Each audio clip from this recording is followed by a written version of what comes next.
तो जैसे कि सब्जेक्ट आपका चल रहा है यहाँ पे फार्माकोथेराप्यूटिक डी फार्मा सेकंड ईयर का अकॉर्डिंग टू न्यू सिलेबस। तो इसमें यूनिट फर्स्ट हमारी कंप्लीट हो चुकी है, सेकंड यूनिट हमारी यहाँ पे चल रही है। तो जैसे कि आप अपने सिलेबस चेक कर सकते हैं, आपकी जो सेकंड यूनिट है इसमें आपका पूरा सिलेबस कंप्लीट हो जाता है। साथ ही में ये जो आपकी यूनिट है इसमें सारे ही आपके डिसऑर्डर यानी बीमारियां स्टडी हम करने वाले हैं, और ये जो है आपकी सेक्शंस में यहाँ पे डिवाइडेड है। तो आपका जो सेक्शन ए था जिसमें हमने कार्डियोवास्कुलर डिसीज में सारी ही डिसीज को फुल डिटेल में स्टडी किया था, तो उस सभी के वीडियो लेक्चर आपको चैनल की डिस्क्रिप्शन बॉक्स में मिल जाएंगे। साथ ही में आप चैनल की प्ले लिस्ट में जाकर सारों को इजीली वॉच कर सकते हैं। तो आज हम स्टार्ट करें आपका यहाँ पे यूनिट सेकंड। साथ ही में इसका जो सेक्शन रहेगा सेक्शन बी यानी पॉइंट बी यहाँ पे हम स्टार्ट करेंगे, जिसके अंदर हम यहाँ पे स्टडी करेंगे रेस्पिरेटरी सिस्टम। यानी जो हमारा रेस्पिरेटरी सिस्टम होता है, जो हमारा एक तरह से पूरा ही सांस लेने की प्रोसेस होती है रेस्पिरेटरी सिस्टम, इससे रिलेटेड जो हमारे डिसऑर्डर बीमारियां होती है इसको यहाँ पे हम डिस्कस करने वाले हैं। तो जनरली आपके सिलेबस में 2 ही डिसीज यहाँ पे दी हुई हैं जो हम यहाँ पे डिस्कस करेंगे इस सेक्शन के अंदर। फर्स्ट हमारी अस्थमा आती है जिसको हम इस वीडियो लेक्चर में डिस्कस करेंगे। नेक्स्ट हमारी आती है COPD, तो इसको हम नेक्स्ट वीडियो लेक्चर जो डिस्कस करेंगे उसमें फुल डिटेल में डिस्कस करेंगे। तो 2 ही वीडियो लेक्चर आपके इस सेक्शन में यहाँ पे रहने वाले हैं। आज हम यहाँ पे डिस्कस करने वाले हैं आपका फर्स्ट वीडियो लेक्चर जो रहेगा यहाँ पे अस्थमा, जिसको हिंदी में हम कहते हैं दमा। तो देखिए आपने जनरल देखा होगा सोसाइटी में क्या होते हैं, बहुत तरह के ऐसे लोग होते हैं जिनको अस्थमा की प्रॉब्लम होती है। अस्थमा के सीधे सीधे सिम्टम्स, सबसे मेन जो सिम्टम्स आप पता लगा सकते हैं क्या होता है, जो खांसी होती है एक तरह से मतलब काफ़ी तेज़ होती है और वो कंटिन्यू कुछ टाइम तक होती ही रहती है, या बलगम वगैरह की क्या है प्रॉब्लम्स उनको आती है। तो ये मेन सिम्टम्स होता है यहाँ पे अस्थमा का। और जनरली सबसे ज़्यादा अस्थमा में यूज़ होने वाली जो एक तरह से ड्रग के फॉर्म में हम कह सकते हैं हमारे अस्थलीन पंप होते हैं, एक तरह से जो अस्थमा पंप जिसको यहाँ पे हम कहते हैं, जिनका नॉर्मली यूज़ किया जाता है। तो आपने मूवीज़ वगैरह में भी देखा होगा और भी बहुत ही टाइप से देखा होगा। मूवीज़ वगैरह में देखा है ना आपने, क्या होता है खांसी से अस्थमा की प्रॉब्लम्स होती है, पंप वगैरह एकदम से लाता है, वो मतलब नहीं ला पाता है, विलन वगैरह उसको छीन लेते हैं जिसकी वजह से उसकी डेथ वगैरह भी हो जाती है। तो कह सकते हैं मूवीज़ भी हमारी वेस्ट नहीं होती हैं, अगर आप देख रहे हैं तो काफ़ी ज़्यादा बेनिफिशियल हमें चीज़ें वहाँ पे सीखने को मिलती हैं। तो अस्थलीन पंप का होता है जो जनरली हाँ इसमें यूज़ किया जाता है। तो चलिए इसको डिटेल में डिस्कस कर लेते हैं। अब इसको डिटेल में डिस्कस करने से पहले आपको थोड़ा सा और जानना होगा जो अस्थमा है ये हमारा क्या होता है। यहाँ पर जो हम अस्थमा डिसीज स्टडी कर रहे हैं इसको थोड़ा सा हम डायग्राम के बेस से समझने की कोशिश करते हैं, जिससे कि आपके सारे ही डाउट क्लियर हो जाए, कोई डाउट आपका यहाँ पे ना रहे।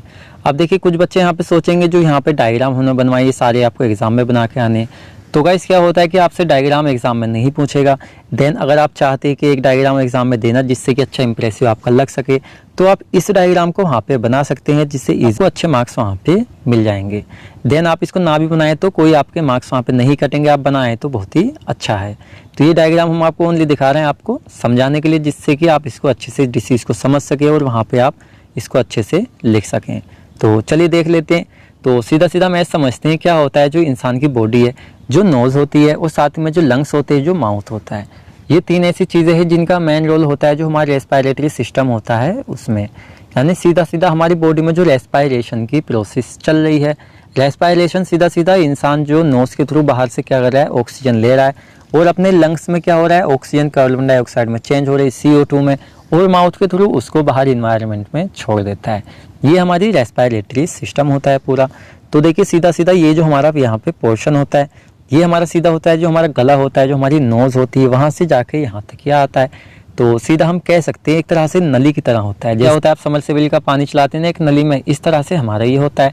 तो अगर आप नली को दबाएंगे वहाँ से तो एक तरह से प्रेशर पड़ेगा, यानी पूरा वाटर उसमें नहीं जाएगा, प्रेशर के साथ में जाएगा, दिक्कत आएगी। इसी तरह से जो क्या होती है हमारे यहाँ पे क्या होती है, ट्रेकिया ये हमारी होती है। तो इसके अंदर क्या होता है, सूजन वगैरह इन्फ्लेमेशन आ जाती है, जिसकी वजह से क्या होता है, इसका जो साइज़ होता है एक तरह से जो रेस्पिरेशन यानी CO2 के जाने का, O2 के आने का, उसमें बाधा उत्पन्न होती है, एक तरह से इन्फ्लेम्ड हमारी ये हो जाती है, जिसकी वजह से क्या होता है खांसी वगैरह, ऑक्सीजन की कमी वहाँ पे आ जाती है।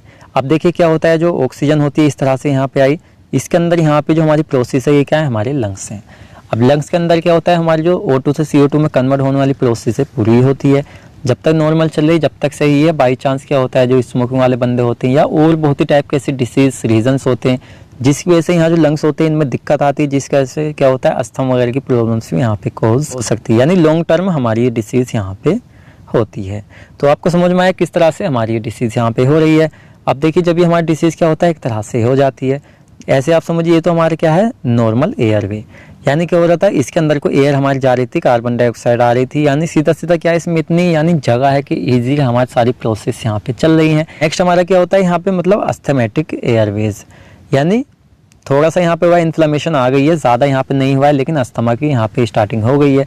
नेक्स्ट हमारी फाइनल आती है यहाँ पे अस्थमेटिक एयरवे ड्यूरिंग अटैक, जो क्या होता है अस्थमा की वजह से एक तरह से पूरी प्रॉपर ऑक्सीजन नहीं मिल पा रही हमारी बॉडी को, लंग्स को, जिसकी वजह से जो हार्ट है उसको पूरी ऑक्सीजन वहाँ पे नहीं मिल रही जितनी चाहिए, जिस वजह से क्या होता है अस्थमा में जो क्या होता है अस्थमेटिक अटैक, आपने सुना होगा अस्थमा की वजह से अटैक वगैरह भी आ जाते हैं, सांस वगैरह पूरी ऑक्सीजन ना मिलने से, तो वो कंडीशन हमारी इसमें होती है।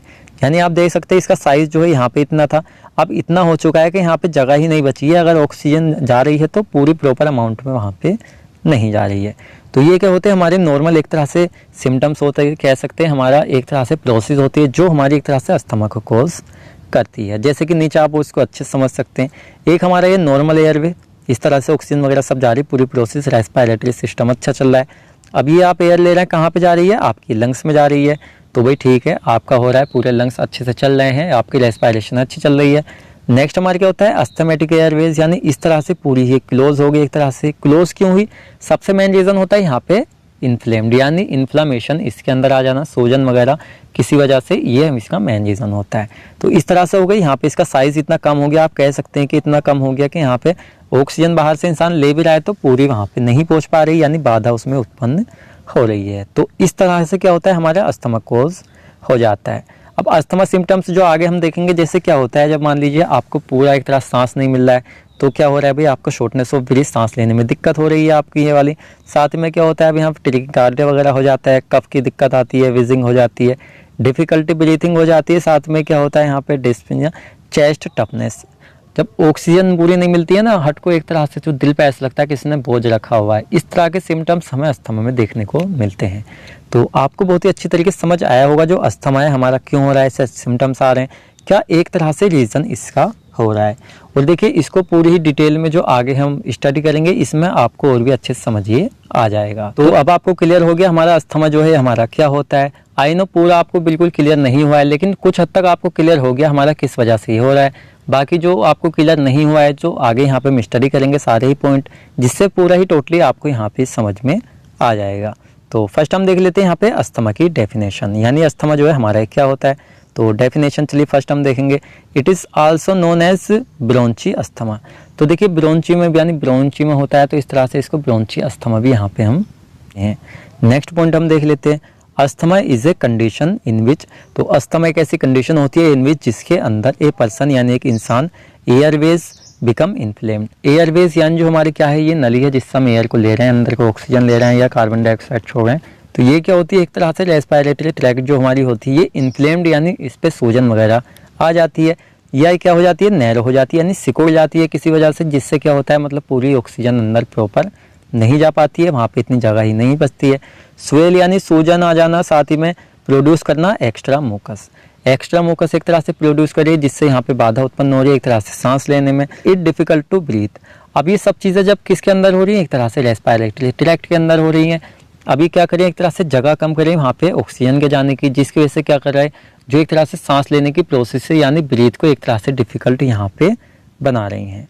तो ये क्या होती है हमारा अस्थमा होता है। अब हम देखेंगे टाइप्स ऑफ अस्थमा। अब देखिए टाइप्स ऑफ अस्थमा बहुत ही ज़्यादा इंपॉर्टेंट है। वैसे तो पूरी डिसीज़ जो अस्थमा है मोस्टली आपसे एग्जाम में इस बार ही आएगा, लेकिन क्या होता है डायरेक्टली टाइप्स ऑफ अस्थमा आपसे शॉर्ट में पूछ सकता है, तो ओनली आपको इसके नाम वहाँ पे लिखने होंगे। लेकिन डिसीज़ आपसे पूरी पूछेगा तो आपको पूरे ही पॉइंट यहाँ पे डिस्कस करने होंगे डिटेल में। ज़्यादा डिटेल में हम आपको नहीं जाएंगे, इतना जाएंगे जिससे आपको क्लियर हो जाए यहाँ पे क्या होते हैं। तो देख लेते हैं यहाँ पे टाइप्स ऑफ अस्थमा। फर्स्ट हम देख लेते हैं यहाँ पे एक्सट्रिंसिक अस्थमा। तो एक्सट्रिंसिक का सीधा सीधा मतलब है ये अस्थमा जो इसकी सोर्सेज होंगी इस अस्थमा के होने की बाहर से होंगी, यानी हमारी बॉडी के अंदर से नहीं हो रहा है, ये हमारी बॉडी के बाहर से हो रहा है। जैसे कि हम देख लेते हैं also known as allergic asthma. मान लीजिए कोई ऐसी एलर्जी हमारी यानी एलर्जिक रिएक्शंस, कुछ ऐसी एलर्जी बॉडी में आई बाहर से जिसकी वजह से हमारी बॉडी के अंदर एक कॉज हो गया। जैसे कि देख लेते हैं ड्यू टू एलर्जीज लाइक जैसे डस्ट, तो इन्वायरमेंट में डस्ट, धूल, मिट्टी वगैरह, पोल्यूशंस वगैरह हो सकता है जो एक तरह से कोस कर सकता है अस्थमा हमारी बॉडी के अंदर। अब आप सोच रहे होंगे किस तरह से करेगा, तो देखिए धूल, मिट्टी, पोल्यूशन क्या करते हैं, आप सांस लेते हैं नोज के थ्रू, तो ऑक्सीजन के साथ में ये चीज़ भी आपकी बॉडी के अंदर चली जाती है, यानी प्योर ऑक्सीजन वो आपकी नहीं बचती है। ये ऑक्सीजन आपकी कहाँ पे जा रही है, सीधी लंग्स में जा रही है। तो लंग्स को जाके एक तरह से एलर्जी उत्पन्न करे लंग्स के अंदर, रेस्पिरेटरी ट्रैक्ट के अंदर, जिसकी वजह से अस्थमा कोज आपको वहाँ पे हो रहा है। सीधा सीधा आपकी जो रेस्पिरेटरी ट्रैक्ट है वो इन्फ्लेम्ड होगी, यानी उस पर इफेक्ट पड़ेगा, उसमें डिसीज़ होंगी। अगर उसमें कोई डिसीज़ होगी एक तरह से सांस लेने में दिक्कत होगी, सांस लेने में दिक्कत होगी, क्या एक तरह से क्या हो रहा है, डिफिकल्ट टू ब्रीथ होगी, जिससे अस्थमा कोज आपको हो जाएगा। नेक्स्ट हम देख लेते हैं यहाँ पे इंस्ट्रिंसिक अस्थमा। तो इंस्ट्रिंसिक यानी हमारी बॉडी के अंदर से हो रहा है, ये बाहर से नहीं हो रहा है। जैसे also known as non allergic asthma, यानी धूल मिट्टी पार्टिकल्स उससे नहीं हो रहा है। ये कैसे होता है, मोस्टली ड्यू टू कोल्ड और स्ट्रेस। यानी कोल्ड क्या होता है, सर्दी के दिनों में आपने देखा है ना, सांस लेने में थोड़ी दिक्कत आती है, कहते गला बैठ रहा है या आवाज़ बैठ रही है। तो इस तरह की कुछ दिक्कत हमें सर्दियों में आती है ठंड की वजह से। साथ में स्ट्रेस, ज़्यादा स्ट्रेस लेने से भी दिक्कत हमें हो सकती है। नेक्स्ट हम देख लेते हैं एडल्ट ऑनसेट अस्थमा। तो देखिए जो अस्थमा है ज़रूरी नहीं है एडल्ट लोगों में हो, किसी भी एज में ये हमारा हो सकता है, लेकिन मोस्टली एडल्ट में ही होता है। जैसे कि can start at any as, ये किसी भी एज में स्टार्ट हो सकता है, but it's more common in people's younger than 40। जो 40 से एक तरह से 40 के होते हैं, उनसे यंगर होते हैं, उनमें एक तरह से ये हो सकता है। नेक्स्ट हम देख लेते हैं यहाँ पे स्टेटस अस्थमा। अब आप ये व्हाट्सअप वाले स्टेटस नहीं है, दूसरे स्टेटस है, कभी आप सोचें वाला स्टेटस यहाँ पे आ गया। Long lasting asthma attack needs treatment. तो स्टेटस अस्थमा का सीधा सीधा मीन्स होता है, यानी आपका एक स्टेटस बन गया कि भाई आपको अस्थमा है, और ये हमारा लॉन्ग लास्टिक अस्थमा होता है, यानी काफ़ी ज़्यादा टाइम तक लंबा चलने वाला, और इसमें अस्थमेटिक अटैक भी आपका कोज हो सकता है। इसलिए इसको नीड होती है यहाँ पे ट्रीटमेंट की, यानी ट्रीटमेंट इस तरह का अगर अस्थमा है तो आपको करा लेना चाहिए, जिससे कि इन फ्यूचर कोई दिक्कत आपको वहाँ पे ना आए। चलिए नेक्स्ट यहाँ पे हम देख लेते हैं एक्सरसाइज इंड्यूस अस्थमा। अब आप सोच रहे होंगे भाई एक्सरसाइज तो बॉडी के लिए बेनिफिशियल होती है, अब ये एक तरह से अस्थमा कैसे कोज कर रही है। तो सीधा सीधा आप ऐसे समझिए, आपको कोई ऐसी सिचुएशन है यानी ऐसे सिम्टम्स हैं जिसकी वजह से क्या है, आपको सांस लेने में दिक्कत वगैरह हो रही है, यानी ऑक्सीजन प्रॉपर आपको नहीं मिल पा रही है, और आप क्या कर रहे हैं, नॉर्मल एक्सरसाइज कर रहे हैं तो सही है, लेकिन आप हिसाब से ज़्यादा एक्सरसाइज कर ले, तो उस कंडीशन में क्या है, आपकी हार्ट बीट बढ़ेगी, भाई दिल की धड़कन बढ़ेगी। एक्सरसाइज आप कर रहे हैं जिसमें कि मोर ऑक्सीजन की रिक्वायरमेंट होगी आपके हार्ट को, जितनी आपको बॉडी को प्रॉपर नहीं मिल पा रही, जिससे कि अस्थमा यहाँ पे आपको हो सकता है। यानी it happen during physical activity, physical activity की तरह से, यानी कम में नहीं होगा, ज़्यादा में आपको हो सकता है। नेक्स्ट हम देख लेते हैं ऑक्यूपेशनल अस्थमा। ऑक्यूपेशनल सीधा सीधा क्या होता है, जो एक तरह से लोग होते हैं जो ऑक्यूपेशन एक तरह से मतलब विलेजेस वगैरह में आपने देखा है, धूल मिट्टी की वजह में क्या करते हैं, मतलब काम करते हैं, यानी केमिकल्स डस्ट वगैरह, क्या इस एरिया में अगर वो काम कर रहे हैं तो इसकी वजह से नोज के थ्रू, सांस के थ्रू आपकी बॉडी के अंदर जाता है, जिसकी वजह से अस्थमा कोज कर सकता है। यानी affect people who work in chemicals and dust area, यानी आप ऐसी फैक्ट्री वगैरह में वर्क कर रहे हैं, ऐसे एरिया में कर रहे हैं जहाँ पे धूल मिट्टी ज़्यादा है या केमिकल ज़्यादा है, तो सांस के थ्रू आपकी बॉडी के अंदर जाएंगे और अस्थमा आपको कोज कर सकते हैं। नेक्स्ट हम देख लेते हैं ड्रग्स इंड्यूस्ड अस्थमा। जो हमारी एस्प्रिन होती है उसको ज़्यादा अगर आप बॉडी में ले रहे हैं तो वो भी एक तरह से एक टाइम ऐसा आता है जब अस्थमा की सिम्टम्स आपकी बॉडी में ला सकती है। कफ वेरिएंट अस्थमा, यानी ये एक ऐसा अस्थमा होता है जिसमें एक तरह से कफ आता है बहुत ज़्यादा, ये हो सकता है। साथ में इसिनोफिलिक अस्थमा, बॉडी में देखिए इसिनोफिल की दिक्कत होती है जब आप ज़्यादा चटपटा वगैरह खाते हैं ऑयली, जिससे आपकी बॉडी के इसिनोफिल बढ़ जाते हैं, जिसकी वजह से क्या होता है, एक तरह से आपका जो लीवर है प्रॉपर्ली तरीके से वर्क नहीं कर पाए, यानी एक तरह से कह सकते हैं इसिनोफिल के बढ़ने से भी क्या होता है, आपकी बॉडी में अस्थमा कोज हो सकता है। देन चलिए नेक्स्ट हेडिंग यहाँ पे हम देख लेते हैं इटियोलॉजी। इटियोलॉजी जिसको हम हिंदी में कहते हैं कारण, यानी जो अस्थमा है क्या कारण है इसके, जिस वजह से ये हो रहा है। वैसे तो आप इसके टाइप्स में क्लियर समझे होंगे किस वजह से हो रहा है, कौन कौन से टाइप्स है, लेकिन यहाँ पे हम इसको और क्लियर करेंगे किस तरह से ये होता है। जैसे asthma causes are not clear, देखिए आज तक अस्थमा का कोज जो है मेन वाला क्लियर नहीं हुआ है, लेकिन और बहुत सारे ऐसे टाइप हैं जिससे हम देख के क्लियर इसको कर लेते हैं।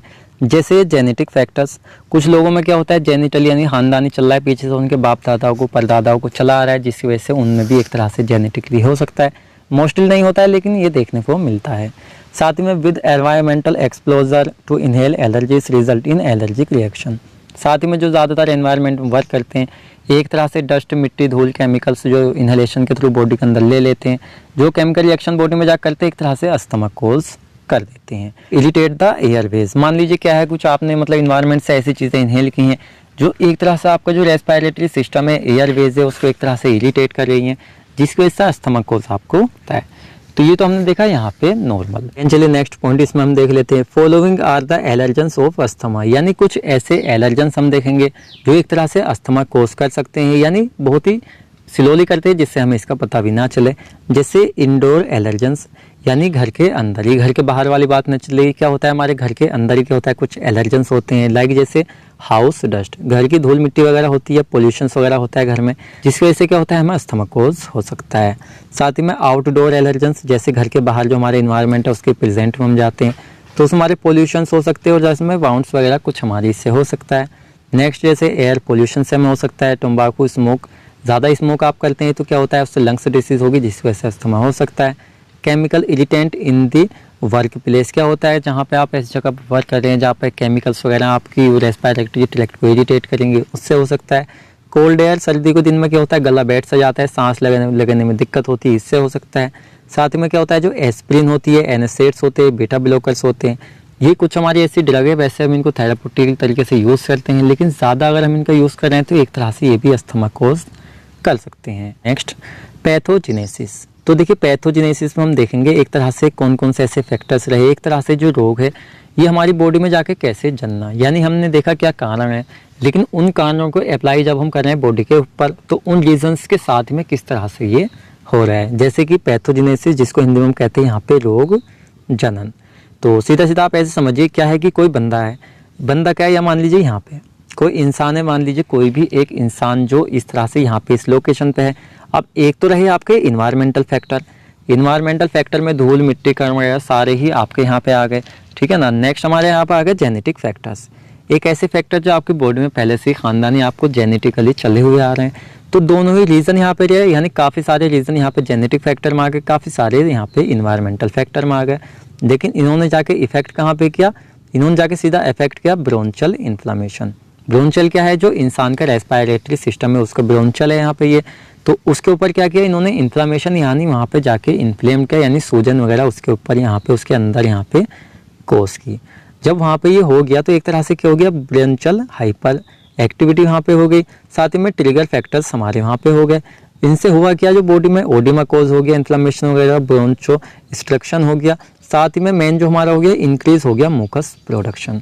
मुकस प्रोडक्शन जब यहाँ पे इंक्रीज होगा, जैसे पीछे हमने आपको भी बताया डिटेल में, तो मुकस के प्रोडक्शन उनसे जो है वो एयरवे एक तरह से इन्फ्लेम्ड होगी, एक तरह से कह सकते हैं जो रास्ता है एयर के जाने का वो वहाँ पे कम होता चला जाता है, जिसकी वजह से एयरवेज नैरोइंग, यानी एयरवेज जो है मान लीजिए ये आपकी एयरवेज नॉर्मल है लेकिन ये जो है आपकी जो नैरो होगी, यानी इस तरह से क्या होता है नैरो होने लगती है, यानी सिकुड़ने लगती है, नैरो हो जाएगी, जिससे आपका जो एक तरह से जो रास्ता था एक तरह से एयर के जाने का, मान लीजिए आप रोज़ कहीं किसी जगह से गुजरते हैं तो वो रास्ता नॉर्मल आप जा रहे हैं, मान लीजिए कोई बंदा उसको तंग कर दे, कोई चीज़ खड़ी कर दे बाइक वगैरह साइड में, तो आप जब वहाँ से निकलेंगे तो आपको दिक्कत आएगी। इस वजह से क्या, यानी वो जो आपकी यार रेस्पिरेटरी ट्रैक्ट है वो नैरो हो गई यहाँ पे, तो एयर के जाने का रास्ता वहाँ पे अब कम हो गया। तो अगर इस तरह से वहाँ पे हो रहा है तो यहाँ पे सिम्टम्स आपको आने लगते हैं किस चीज़ के, कफ आपको हो सकता है, विजिंग हो सकती है, ब्रीथनलेस यानी क्या सांस लेने में बहुत ज़्यादा दिक्कत, चेस्ट टफनेस, दिल पे एक तरह से बोझ सा आपको फील हो सकता है, जो हार्ट को पूरी प्रॉपर अमाउंट में ऑक्सीजन ना मिलने से होता है। सीधा सीधा आप ऐसे समझिए इसको, जो आपका क्या है हार्ट है उसको प्रॉपरली तरीके से जब ऑक्सीजन नहीं मिल पाती है तो अस्थमैटिक अटैक वगैरह हो जाता है, प्रॉपरली तरीके से उसको ऑक्सीजन नहीं मिल रही है लंग्स को तो एक तरह से आपकी शॉर्टनेस ऑफ ब्रीथ हो जाती है, तो ये इसका मेन रीज़न है। नेक्स्ट हम देख लेते हैं क्लिनिकल मैनिफेस्टेशन, सीधा सीधा सिम्टम्स, यानी मान लीजिए जो आपकी बॉडी में डिसीज हो रही है अस्थमा, तो इसके क्या क्या सिम्टम्स आपकी बॉडी में देखने को मिल सकते हैं जनरली, इसको यहाँ पे हम देखेंगे। तो वैसे तो हमने पीछे आपको काफ़ी सारे बताए थे, चलिए यहाँ पे भी देख लेते हैं। जैसे कफ, वो बंदा क्या होता है बहुत ही ज़्यादा थूकता है, खांसी वगैरह आती है, और जब वो एक तरह से थूकता है तो इस बूटों में एक तरह कह सकते हैं सीधा सीधा कफ उसको बहुत ही ज़्यादा आता है। नेक्स्ट शॉर्टनेस ऑफ ब्रीथ, उसको सांस लेने में दिक्कत होती है, इसलिए जो एस्पिरिन पंप होता है उसका वहाँ पे वो यूज़ करता है। साथ ही में यहाँ पे क्या होता है जो ब्रीथलेसनेस यहाँ पर हो जाती है, ब्रीथ से रिलेटेड है भी। ए फील ऑफ टफनेस, यानी क्या होता है सीने में दर्द वगैरह होने लगता है, यानी ऐसा लगता है किसी ने दिल पे बोझ रखा हुआ है, विजिंग वगैरह उसको हो जाती है। तो ये कुछ हमारे नॉर्मल सिम्टम्स है जो एक तरह से इसमें देखने को। नेक्स्ट हम देख लेते हैं नॉन फार्माकोलॉजिकल मैनेजमेंट, यानी बिना दवाओं के खुद से थेरेपी आप करके एक तरह से सेल्फ लाइफ चेंजेस वगैरह करके किस तरह से आप इसको ट्रीट कर सकते हैं बिना दवाइयों के। जैसे कि फर्स्ट हम देख लेते हैं अवॉइड स्मोकिंग। तो देखिए स्मोकिंग क्या है, जब आप स्मोक करते हैं तो क्या करते हैं जो उसका धुआं होता है सीधा आपके रेस्पिरेटरी ट्रैक्ट से होकर सीधा आपके लंग्स में जाता है। वो लंग्स में क्या होता है आपके एक तरह से जो प्रोसेस होती है ऑक्सीजन की CO2 में चेंज होने की, सीधा सीधा आपका जो रेस्पिरेशन है वो आपके लंग्स से चलता है। तो लंग्स में अगर किसी वजह से क्या हो रहा है, एलर्जीज वगैरह हो रही है, एक तरह से लंग्स डिसीज़ हो रही है, तो सांस लेने में दिक्कत जाहिर सी बात है आपको वहाँ पे आएगी ही आएगी। तो स्मोकिंग आप छोड़ सकते हैं जिससे कि प्योर ऑक्सीजन आपकी बॉडी में जाए, जिससे कि आपकी जो लंग्स है वहाँ पे स्वस्थ रहें। चेंजेस लाइफ स्टाइल, अगर मान लीजिए कुछ ऐसे रीज़न से जिस वजह से आपकी सांस में दिक्कत वगैरह होती है, आप क्या धूल मिट्टी वाले जगह पे वर्क करते हैं, केमिकल की जगह पर वर्क करते हैं, तो देखिए पैसे कमाना सबको ज़रूरी है, इनकम क्योंकि फैमिली चलती है, लेकिन आप उस चीज़ से चाहें तो अपना वर्क चेंज कर सकते हैं इस बीमारी से बचने के लिए। अवॉइड बीटा ब्लॉकर्स, ज़्यादा बीटा ब्लॉकर्स का यूज़ ना करें जिससे कि अस्थमा कोज ना हो। अवॉइड एस्पिरिन, एनोसेट्स, इस तरह की दवाई आप यूज़ ना करें। साथ ही में चेंज वर्क प्लेस, जैसे कि पीछे आपको बताया अगर कोई मसला है तो इस जगह पर अगर आपको कोई दिक्कत, आपको अस्थमा की प्रॉब्लम कोज हो रही है तो आप अपना वर्क प्लेस भी वहाँ से चेंज कर सकते हैं। लास्ट में यहाँ पे हेडिंग हम देख लेते हैं, फार्माकोलॉजिकल मैनेजमेंट, सीधा सीधा कहें तो हम ट्रीटमेंट, यानी अस्थमा किसी बंदे को अगर हो गया है तो किस तरह से उसको दवाइयों का यूज़ करके ट्रीट किया जाएगा, इसको यहाँ पे हम देख लेते हैं। फर्स्ट हमारे होते हैं ब्रोंकोडायलेटर्स, जिसको हम एंटी अस्थमेटिक ड्रग में स्टडी करेंगे आगे, फार्माकोलॉजी में आई थिंक आपका पॉइंट है ये। तो क्या करते हैं, हमारे जो ब्रोंकोडायलेटर्स होते हैं ये हेल्प करते हैं टू ओपन द एयरवेज, यानी जो आपकी इन्फ्लेम्ड हो गई है एयरवेज, किसी वजह से उसमें पूरी प्रॉपरली ऑक्सीजन नहीं जा पा रही है, तो उसको एक तरह से मतलब ओपन करने का वर्क करते हैं जिससे कि सांस लेने में कोई दिक्कत ना आ सके, जिससे कि आपके हार्ट को of lungs to make breathing easier, यानी सीधा सीधा ये लिखा हुआ है, जिससे क्या कहते हैं ईजी बना देते हैं, जिससे जो एक तरह से लंग्स को पूरी ऑक्सीजन मिलती है और आपकी ब्रीथिंग है वो ईजी यहाँ पे बन जाती है। अब ब्रोंकोडायलेटर्स के फॉर्म में हम कौन कौन सी ड्रग का यूज़ करते हैं, जैसे साल्बुटामोल का यूज़ करते हैं, नॉर्मली शॉर्ट फॉर्म इसकी SBL होती है, साथ में टर्बोटलिन का और साथ में साल्मिटिरोल, तो इनके सिरप भी आते हैं, टैबलेट्स भी आती है जो नॉर्मली हम इनका यूज। नेक्स्ट हमारे होते हैं यहाँ पे कार्डिकोस्टेरॉइड्स, जिनका हम यूज़ करते हैं, जैसे हमारी एंटी एलर्जिक होते हैं जो प्रिवेंट करते हैं इन्फ्लेमेशन। तो सबसे मेन रीज़न क्या है, आपके अस्थमा का जो आपकी रेस्पिरेटरी ट्रैक्ट है वो इन्फ्लेम्ड हो रही है, उसमें इन्फ्लेमेशन हो रही है, तो उसको अगर हम रिड्यूस कर देंगे, नॉर्मल हो जाएगी, तो आपका ट्रीट हो जाएगा यहाँ पे अस्थमा। जैसे हमारे हाइड्रोकोर्टिसोन्स होते हैं, फ्लूटिसोन होते हैं, साथ में यहाँ पे प्रोपिनेट होते हैं, ये कुछ क्या है हमारे कोर्टिकोस्टेरॉइड्स हैं। नेक्स्ट हम यहाँ पे कैटेगरी देख लेते हैं मिथाइलहेक्सेनथाइन्स, तो इसमें ऐसी कौन कौन सी ड्रग्स आती है जिनका हम यूज़ करते हैं अस्थमा में। देखिए सीधा सीधा अस्थमा में यूज़ करना, यानी कफ में यूज़ करना, खांसी में यूज़ करना, या हमारे जो एक तरह से लंग्स को ऑक्सीजन मिल रही है उसको एयरवेज को अच्छी तरीके से ओपन करना, जिससे कि हमें पूरी प्रॉपरली ऑक्सीजन मिल सके, यही इन ड्रग का यहाँ पे काम होता है। जिसे थियोफाइलिन और साथ में amino theophylline, hydroxy ethyl theophylline, साथ में डोक्सोफाइलिन, ये क्या होती है एक तरह से खांसी में यूज़ होती है, जो एक तरह से आपके अस्थमा में ज़्यादा वहाँ पे होती है। तो बस आपका जो टॉपिक है यहाँ पे कंप्लीट हो चुका है। इस तरह हमारी बहुत ही टाइप की ऐसी ड्रग होती है जिनका हम यूज़ करते हैं। आप चाहें तो इंक्रीज इसमें कर सकते हैं, कुछ अपने पास से बना के लिख सकते हैं, एंड अगर आप नहीं लिखते तो काफ़ी ज़्यादा इनफ है, आपको पूरे मार्क्स इसी में यहाँ पे मिल जाएंगे। तो वैसे आपका जो टॉपिक है यहाँ पे कंप्लीट हो चुका है। Thank you. एक डिसीज़ रह गई यहाँ पे COPD, जिसके बाद आपका जो सेक्शन B है यहाँ पे इस टॉपिक का, ये भी आपका कंप्लीट हो जाएगा। तो मिलते हैं जल्दी ही आपसे नेक्स्ट वीडियो लेक्चर में।